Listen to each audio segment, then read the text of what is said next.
فيقول الذين ظلموا ربنا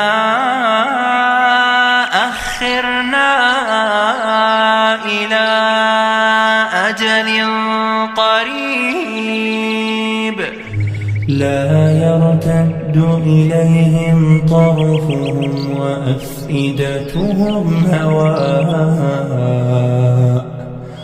وأنذر الناس يوم يأتيهم العذاب فيقول الذين ظلموا ربنا أخرنا إلى أجل قريب نجب دعوتك ونتبع الرسل أولم تكونوا أقسمتم من قبل ما لكم من